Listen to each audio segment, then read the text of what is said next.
What's up, y'all? This is Bud Elliott with the Nolecast, and this is your instant reaction podcast. Are you kidding me? Are, are you kidding me? I really don't know where to start with this one. And honestly, uh, maybe I should just thank the sponsors first so I don't forget to. Thank you, Tarpon Cellars, Louisiana Hot Sauce, Charlie Park, Legendary Home Loans, Congruity HR, and Prize Picks. I mean, man, that was one of the, I feel like, most satisfying in terms of result games you'll ever see as an FSU fan. FSU 35, Louisville 31. This is going to be one of those games where the national media just doesn't appreciate what this win means to a fan base and maybe to a team. But if you're listening to this show, you get it. FSU did some really, really nice work in the transfer portal coming into this year. And then Winston Wright gets in a car crash, and you lose Caden Lyles before you play a game. And then you lose Bless Harris before you play an FBS game. And you go out there and you beat LSU, and you still feel pretty damn good going into this Louisville game. You think you can move them off the ball, and defensively, you think you have some solutions. And ultimately, in the first half, you looked wrong on both of those. Jordan Travis threw the ball all over Louisville. I mean, 13 of 17 for $157, 2 touchdowns. FSU correctly anticipated Louisville coming out and trying to stop the run, and they countered by throwing the pass over their heads and hitting quite a few of them. Missed field goals, turnover, and you're thinking, damn, they should have more points than they do right now, given how well they move the football. On the other hand, defense comes out, and it looks like the same old Adam Fuller first half defense against Louisville. I mean, he allowed 64 points in the last 2 first halves against these guys. 21 in the first half this time. I think damn near 300 yards in the first half. And you didn't have Fabian Lovett. And you're getting moved off the ball a little bit. And Louisville's running the ball pretty damn well. They're hitting a couple pass plays on you. And then Jordan Travis. I should back up. And to add on to that, Jared Verse goes down. Your maybe best defensive player, certainly the best defensive player you had in that LSU game, a guy you got in the transfer portal who you're really excited about. Great burst off the edge, and he goes down. And pretty clear he won't return to the game with what looks like a knee thing.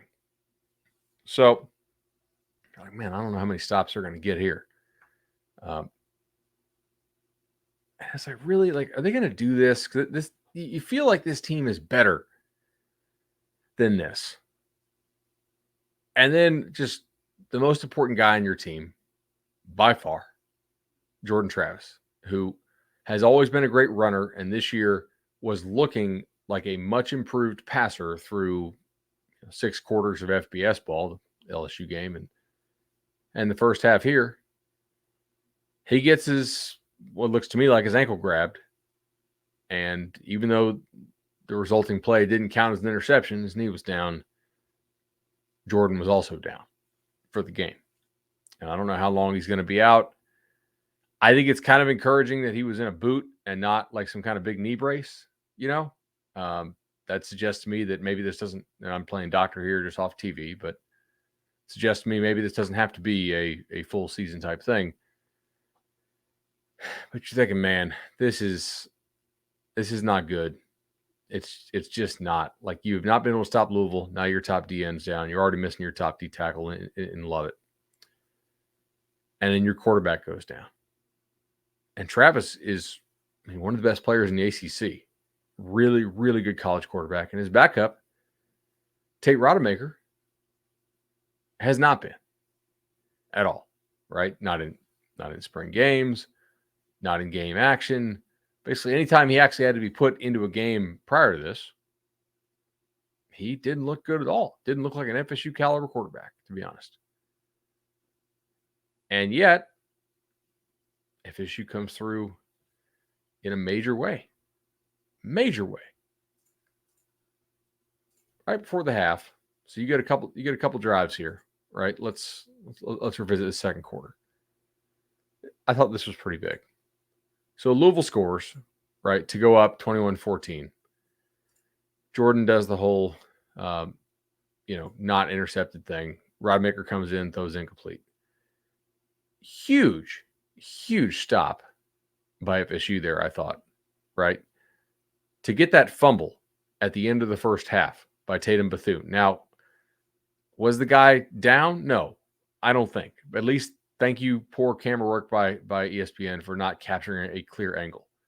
Was it forward progress? Of course, but you can't review that. And you know what? You couldn't review that call in the Superdome 2 weeks ago when it was pretty clear the LSU receiver was down and the clock should have ran out as opposed to letting LSU run one more play.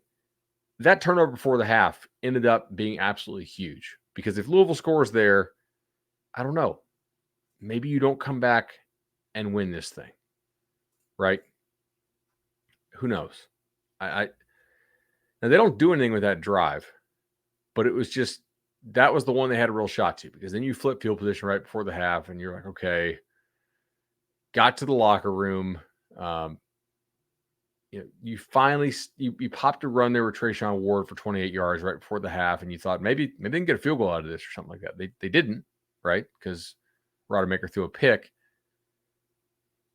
and you're like, I don't feel good about this. Not gonna lie, going into the half here, I just wanted to kind of look back here at that key moment of getting that turnover at the 50, because before that I thought, man, I don't know. It was, 2nd and 5 on Louisville's 48. You got to think Louisville from that point with 3:51 left in the half is at least going to go and get 3 points and go into the half with a 10-point lead. And they didn't. FSU's defense finally got the stop there. So you go into half and just looking over your halftime notes, right? You had some false starts. You had some stuff that just prevented you from scoring as many points as you probably need to score. Offensively, before Travis went down, you were keeping Louisville fairly off balance. They had a couple nice plays on defense, but they're a defense that wants to blitz a lot. They're going to get some stuff on you. And they were trying to force feed Johnny Wilson early. I thought their screens were not working all that well as far as any kind of screens to backs, but then some of the more delayed stuff, it seemed like Louisville had that pretty well snipped out. But everything else looked pretty good. And I was fairly comfortable with the game plan of the offense pre-Travis injury. I guess you could tell me that you thought they should have run the ball more, but they're also averaging like 12 yards a play before Jordan goes down. So I'm not going to oppose that when you pretty clearly have Louisville off balance there. Just needed to punch it in, not have missed field goals and turnovers. Defensively, it was not good in the first half, despite the fact that I just gave him praise for getting that fumble. Bethune going down, I think, hurt them a little bit. Now he came back in the game, obviously. DBs didn't look like they were communicating early on, with the exception of that first drive. And Louisville had some guys open. Cunningham they were not really marrying the rush with the spy or with whatever they were playing behind that. And he was able to get some yards up. I think he had like 40-something yards in the first half rushing. I thought that was pretty interesting. Now, I will note here, because we're going to talk a lot about FSU's injuries. We already talked about Harris and Wright and Lyles. But D. Wiggins went down for Louisville on that first drive. Or excuse me, on the third drive of the game. And keep that in mind, because I do think that ended up playing a factor here down the stretch, too. You had a couple guys going down for both sides. Not equal, obviously. So you get to the half. The offense under Rodemaker has looked somewhat shaky in terms of any time they had to drop back for the most part. And yet you'd popped a run and I was like, all right, I don't know, like maybe they could run a little bit, but like, do you really think you're going to hold Cunningham under 35, under 38 I mean, they had 21 at the half. Do you think that Louisville's not going to score 14 points in the second half? And you're being out physical at the point of attack. I didn't feel great about this going into the second half, to be honest. Especially because Rodemaker was in there, and he's not a guy that has played well in his career. Like I don't think internally he's somebody who's seen as a guy who's next up.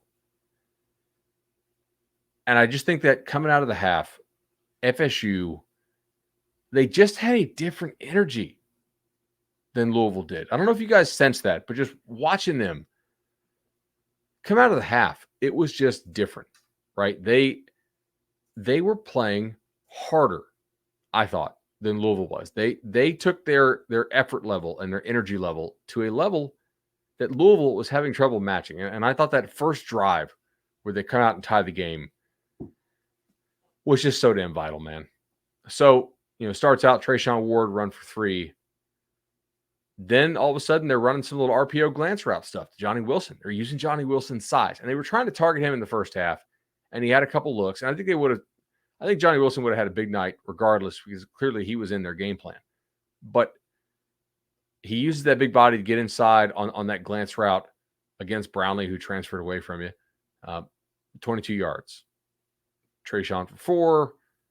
Benson for 5. Trey for 3. First down. Then Tate to 12 yards again to Ontario. Pokey, obviously. To the 29, gets to the 26. Another first down. Then Benson gets knocked for a 4-yard loss. And we should probably note here that early in the game, FSU actually had some chances to get Louisville pinned on some runs that they actually hit in the backfield, or at least had hands on guys. And they didn't tackle very well. And in the first half, I thought Louisville actually tackled pretty damn well. In the second half, though, they did not. Louisville's tackling in the second half was pretty poor. And they were they allowed themselves to get blocked. But on this play, they got early pressure, and Benson lost 4. And I'm like, okay, now you're behind the chains. Now some of this play action stuff that you want to do, some of this RPO game is just not going to be respected as much by the defense, because in second 14, you're really going to respect that. And then hand off to Toafili, maybe just trying to get back, get some kind of points, get in quote-unquote field goal range, which I'm not really sure there is a field goal range for this team right now. And then Rodemaker makes a huge, huge play. First, there's an offsides, right? Which I thought was pretty key. Now, this, I believe, is the one where the announcers were talking about how Robert Scott maybe also false started, but hey, you'll take it. So offsides on Louisville, gets 3rd and 14 to 3rd and 9. Then Tate going and scrambling when Louisville did not expect that. I certainly did not expect that. Picking up the first down there was just enormous for these guys. I think this drive really sort of stoked that belief that maybe they could hang in this if the defense could get some stops.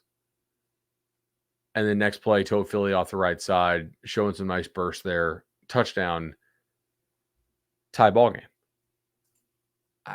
I really think that is such a key drive right there, man. Just because if you go out and you fumble a snap again and you look like you did in the first half when he got in there, I don't really know.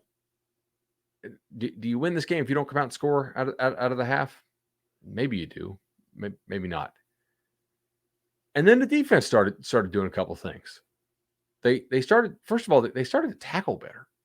Not every rep, but they stopped just missing guys in the backfield. They would occasionally get a stop, and not necessarily for a TFL, but the defense started doing a couple nice things. They started getting guys down for a carry of 1 or a carry of 2 or a carry occasionally of 0. And they started forcing Louisville, if they wanted to hit chunk plays, to either run Malik or to throw the ball. And Louisville's backs were not quite as good in the second half, I didn't think. I mean, if you look at this, Louisville in the first half, I already noted that Cunningham had about 40 yards. So if you look at, Louisville in the first half ran for 142 yards. I mean, it's pretty damn good. In the second half, they ran for 110, but obviously there's a big run in there that we'll talk about.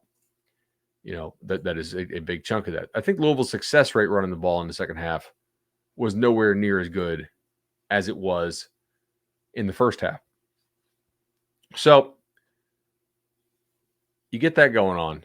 You actually get a nice little punt. Now Pittman, I want to highlight this too. So you get a stop after that touchdown drive. That was pretty big. Now they did move the ball some on you, but like they made some dumb decisions on special teams. Returning that ball out of the end zone, I thought was probably the wrong call on Louisville's part. All right, that started them back up to their 13. They get like 2 first downs on that drive and have to punt. I thought Pittman that was a bomb punt this kid hit. I mean, 55 yards to the 12. Pittman getting back, catching the ball, and advancing it to where you were not backed up against your own goal line. Because if he doesn't field this, there is a chance that the ball is pinned inside your own 5. And that to me was a play that I have down on my sheet here as like a winning football play. It gave you a chance. Now, you didn't do anything with the next drive, but you weren't backed up against your own goal line. Trayshawn for 8, Trayshawn to the right for no gain, Tate sacked for 4-yard loss. Master Romano punted 46 yards. Excuse me. Long week. To Louisville's 33. And then Louisville punted it back to you. Right? You also I thought FSU's defense was going to get tired in this. Okay. Simply because of how much time Louisville held the ball in the first half and how many plays they ran. I mean, if I go back and look at this, I don't have a whole lot of notes on this I don't know how you prepare all these notes for this game. This is kind of crazy. But so Louisville ran 47 plays in the first half. I did find it key here. I just want to make sure I have the number right. That they went out, FSU went out and they held the ball some in the first half. I mean, even though it was only a 2-minute drive there on the one, the opening drive was pretty long, 8 minutes, 58 seconds. I thought it gave the defense an extended rest. Maybe it was some time to think about some things, but also maybe just time to get their legs back from under them. And then Louisville started having some trouble. They started playing sloppy. And I just feel like, man, I don't know that this is the case. I don't want to speculate, but I'm going to speculate a little bit. Do you think maybe Louisville just thought this game was over when Travis went down? Be honest with yourself. I did. I'm sure most of y'all did if we go through my mentions. I see my phone, everybody texting me. If I go back to halftime, there's a lot, and including myself. I thought it was over.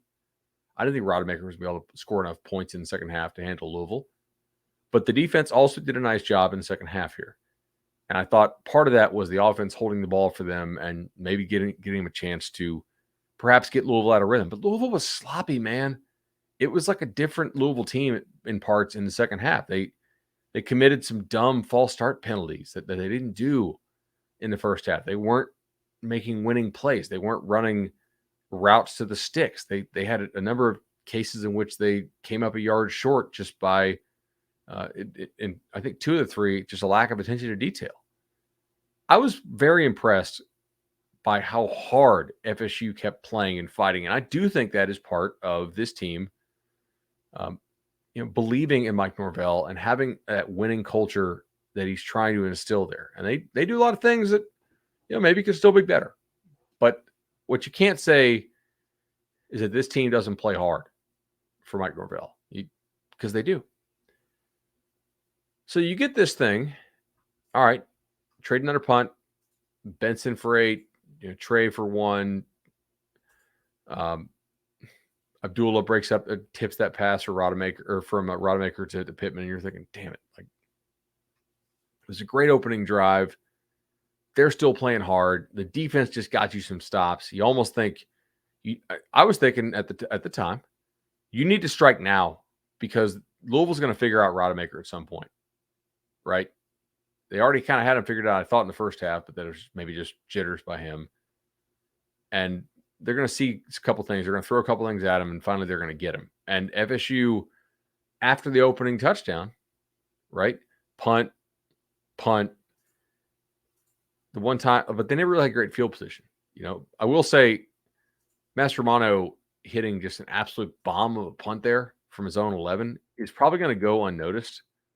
People will remember the shank tonight, but 52 yards, no return is really damn good from your own 11. Like, that is a great punt by him. Now, did it matter? Not really, but it's better than not. I say did it matter because Louisville went on a 3-play touchdown drive immediately thereafter. Cunningham for 40, Jawar Jordan rather rushed for 5, and Cunningham for 18, touchdown. Well, at this point, I'm thinking, damn it, like, okay. Louisville found some ways to run the ball with the quarterback again. Are you really going to be able to hold them scoreless or touchdownless for the rest of the fourth quarter? Because that 40-yard run was the start of the fourth quarter. And I'm thinking, okay, how many points do you need to win this game? Like, realistically, do you need 38? Because you're sitting at, if you look at this, you're sitting at 21. And then Louisville has 28. Do you think you're going to hold them without a touchdown the rest of the way? Not the way they're moving the ball. I mean, through 3 quarters, Louisville had 359 yards on 57 plays, which, by the way, Louisville only running 10 plays in the third quarter, I think might have messed with their rhythm, by the way. Like, that is a shockingly low number of plays. That's Texas A&M last weekend number of plays. So they're at 6.3 yards of play on you on the night. Your defense doesn't have Lovett, doesn't have Verse at this point. Your offense, by the way, I should mention this, has lost Robert Scott, who is probably, I think, undoubtedly your best tackle, and he goes down. I don't know what his prognosis is. That was an insane game as far as injuries. So now you got to put in Washington, which, by the way, kind of answers the question, who would go in if Robert Scott or one of the tackles went down, now that you are missing Bless Harris and Robert Scott. So Washington got to play some. Not a great situation there, right? But then a couple other things started happening. They scored, and FSU had been trying to get the ball to Johnny Wilson earlier, and they finally, after Tate was sacked to start the drive, Louisville didn't bust a coverage, but they didn't play very good coverage, and Wilson ran a good route. And 69 yards later, FSU is down to the 10-yard line. And then immediately thereafter, again, touchdown pass, Johnny Wilson. That was absolutely huge, right? It just, him taking over the game at that point.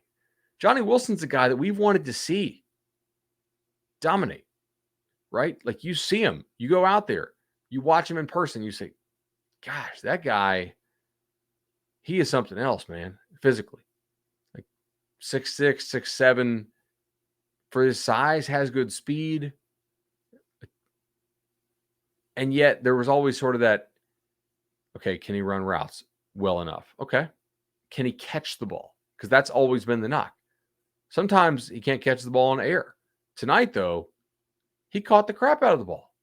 It was tremendous. I don't think he had a single drop. If it was near him, he was catching it. Now, they weren't all amazing catches, but I tell you what, for a guy who struggles with drops throughout his career, for him to go up and moss a guy who's 5'11", you might think, yeah, he's 6'7", he should do that. Right. That's the point. That's why you go get him, because you want somebody who can go do that and should do that. But he doesn't always, so far in his career, had not always done that. And I'm not saying he's going to do this every time. Like, it's one game. But you got to feel really happy right now with how he played. 149 yards, I think 3 pass interferences drawn, 2 touchdowns. I mean, how many passes did Johnny Wilson catch in the second? So I think he caught 5 balls in the second half. No, targeted 5 times in the fourth quarter. Here we go. 69 yards, 10 yards, touchdown, pass interference, 2 yards, touchdown, pass interference. So in the fourth quarter, every time they targeted Johnny Wilson, 100% success rate. Having a guy go up and get the ball like that was just so huge for those dudes, right?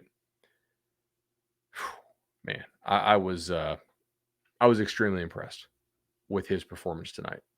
And I've been a doubter of his, right? I was not sold that he was going to be a dominant player. Now, it's one game. For him to be a dominant player, he'll have to do it more, but hell, really nice job. And at this point, Tate was, let me see.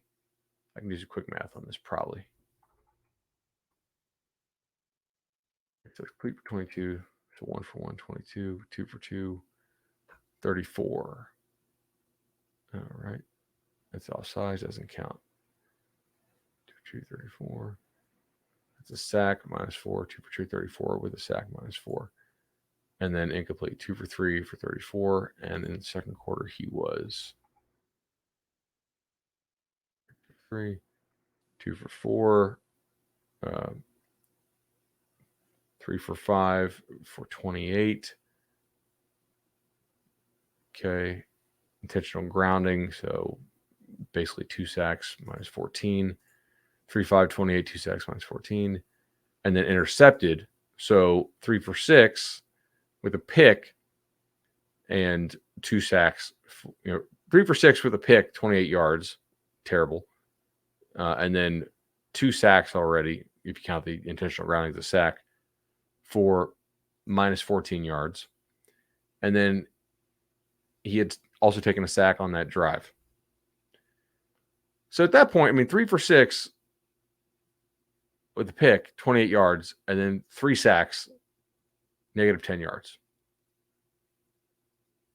No, -20 yards, excuse me. And then he just turned it on, man. Like, look at this in the second half. And I'm going to get to the run game because it's there and it's important. Rodemaker for 69. Rodemaker for 10. Rodemaker draws pass interference. Rodemaker incomplete. Rodemaker touchdown pass. 2 yard. By the way, it was a nice throw to Johnny Wilson too. The one he went up and got over Brownlee. Rodemaker throw. Pass interference drawn. But guys, every time they targeted Johnny Wilson, it was great.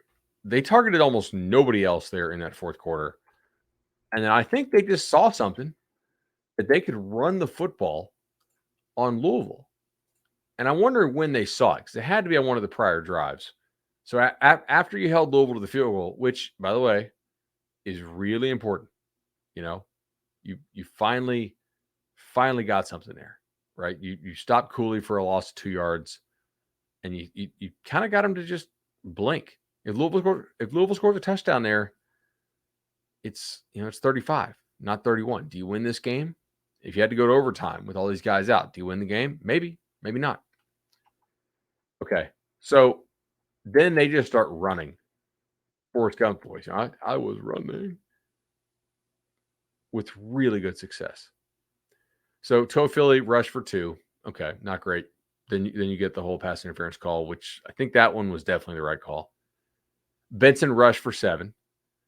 Benson rushed for 12. Benson rushed for 37 and a face mask. Great block, by the way, on I think the 7-yard run or the 37-yard run, or maybe the 12-yard run. There's so many nice runs here that I kind of forget, but Wilson was blocking his butt off on the outside too. So was Pittman. Ontario Wilson, I think, had one bad miss block on that running back screen, but other than that, I thought the receivers blocked really well. All right. Then Wyatt Rector, I get it. You have a goal line series you're trying to run down there. You got 4 shots. You're not kicking a field goal at that point. Rodemaker pass to Wilson. But the next drive, you come out and you just run again. It's rush of 2, bailed out pass interference. Rush of 13, rush of 25, rush no gain, rush of 2, rush of 3, and then field goal, which I think is the right call. 4th and 5 from the 18. I do think field goal is the correct call there, just because it puts you up a touchdown. It's a reasonable distance for a guy to make. You are actually not that likely to make 3rd and 5 with no real run, or 4th and 5 with no real run threat, a backup quarterback, both of the tackles out, etc.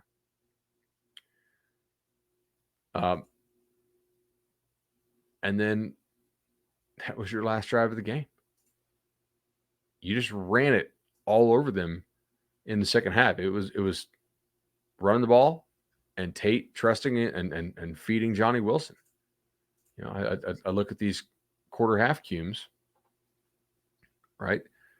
Second half, FSU 123 rush yards. Now Louisville had 110. Does it feel like Louisville had 110 rush yards in the second half?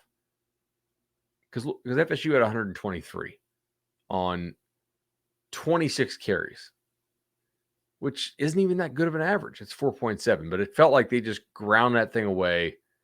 A lot more possession time in the second half, 18 minutes, 14 seconds. Man, like Rodemaker played just well enough, right? He made that throw to Johnny Wilson. Wilson was pretty open, but it's still, he hit him in stride, allowed him to keep running, which was great. I mean, 6 of 10, 109. Okay, that's pretty dependent on a 69-yarder. Sure. The other 9 passes he threw went for 50 yards. I get that. But it's not like he, completely, to steal the phrase from that one guy that does those TikTok videos, he didn't just pee down his leg. The moment was not too big for him eventually. FSU staff got some plays that he felt comfortable in, obviously. They found something running to the right side and moved guys off the ball. Tarantine and Big Meech and Johnny Wilson over there were moving guys. And you just saw this team continue to fight and claw. And like, they weren't perfect. They weren't, like, in the second half, right? What were they? They were average yards of play, 7.2. That's actually higher than they had in the first half by a little bit, 7. I mean, obviously when Jordan was in there, they were averaging like almost 10, I think. They just had a really bad second quarter. They averaged only 1.1 yards play. FSU only had 16 total yards in the second quarter.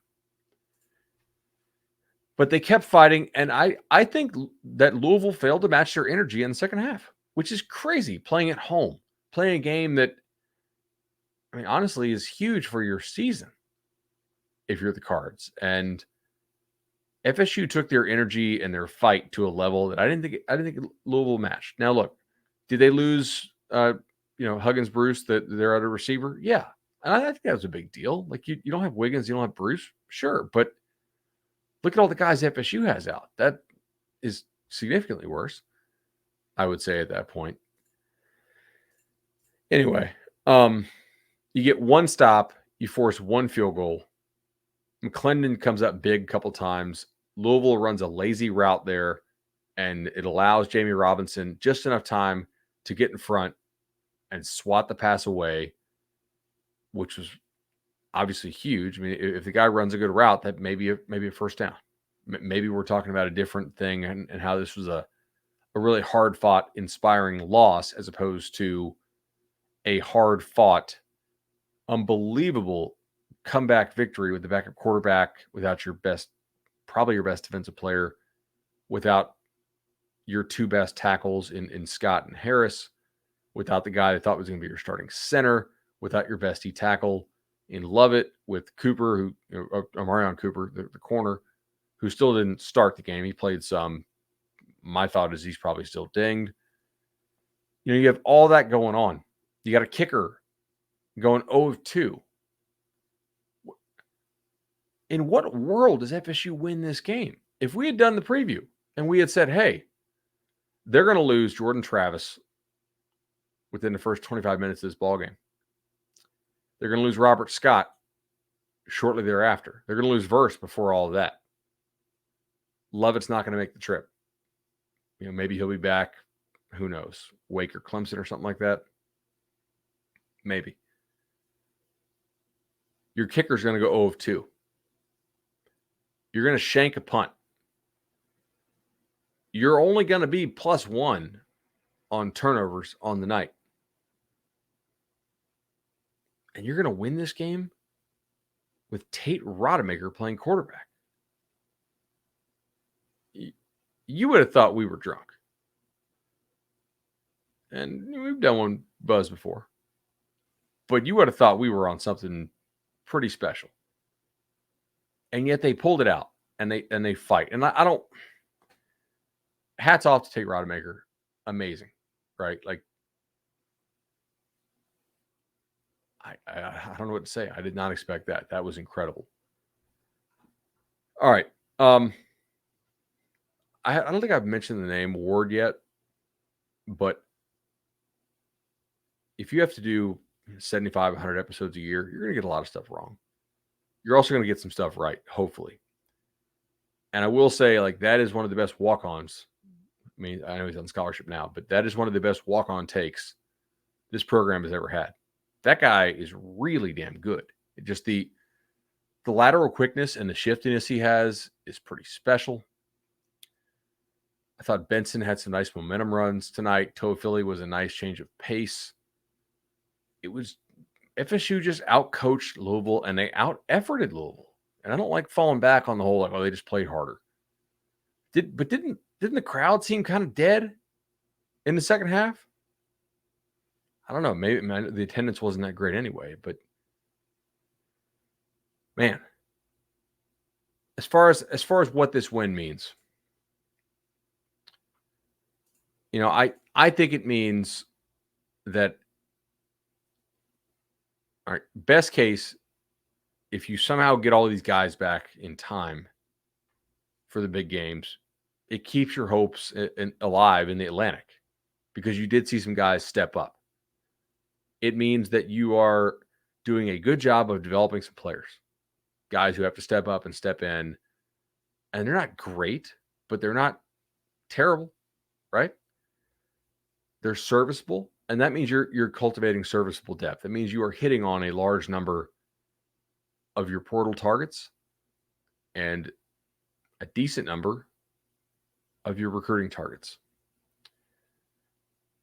Obviously, if you have a 6'5+ receiver in Johnny Wilson and you force feed him the ball like FSU did, I know there are some receivers out there that they would probably send this footage to and say, hey, in our time of need, where did we throw the ball? To this guy. Over and over again. And we trusted him to make plays one-on-one. He wasn't open on every throw. I mean, he got open a lot. But on some of these, he was open because he was big and because he jumped and because he caught the ball. Right? He didn't burn somebody necessarily. We trusted this guy to use his body. That's, I think, what FSU will be saying. If you come here, you will get the ball. They're in desperate need of a difference maker at receiver on the recruiting trail. All right, so the best case is that it keeps your hopes alive for the Atlantic. The worst case is that you could still go to a bowl even if all of these injuries ended up being serious because you have 3 wins banked, right? Can you beat Wake Forest without Jordan Travis if he misses that game? I don't know. I mean, the guy's on crutches and a boot. What do you think the best case scenario? Like the worst case is obviously season. Best case is like what, a week, miraculously misses Boston College next week or something like that.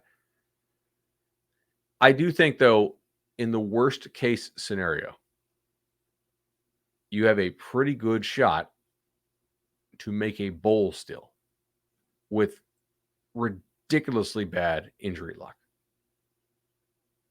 And that is saying something about the roster and the culture that Mike Norvell's trying to build in Tallahassee. That's just me. I mean, that's not a guarantee you make a bowl if all these injuries are on the bad side. I mean, look, Gibbons had to be helped off the field too, right?